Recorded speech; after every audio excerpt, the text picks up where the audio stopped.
Hərdən dərdlərimlə dərdləşirəm mən. Yaman dərdliymiş, yaman dərlərim. Özüm qocalmışam illər ötüşüb.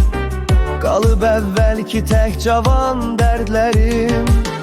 Yumşaq xasiyyətli həm canı yanan, saf imiş hər kəsə candan inanan.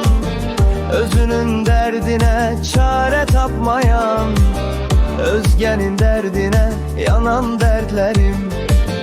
Yumşaq xasiyyətli həm canı yanan, saf imiş hər kəsə candan inanan.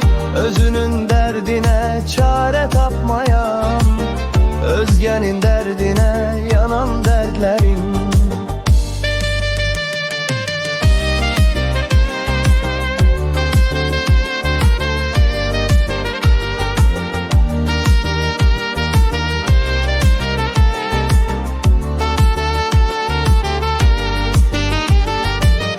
Ömür qısaldıqca dostlaşırıq biz.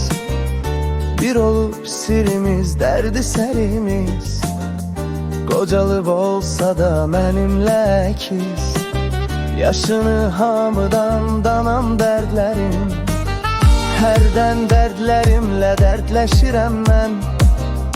Yaman dərdliymiş, yaman dərlərim.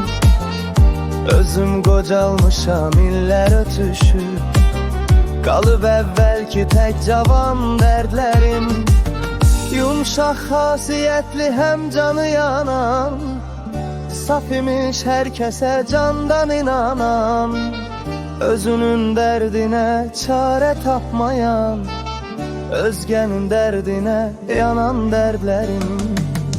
Yumşaq xasiyyətli həm canı yanan, saf imiş hər kəsə candan inanan.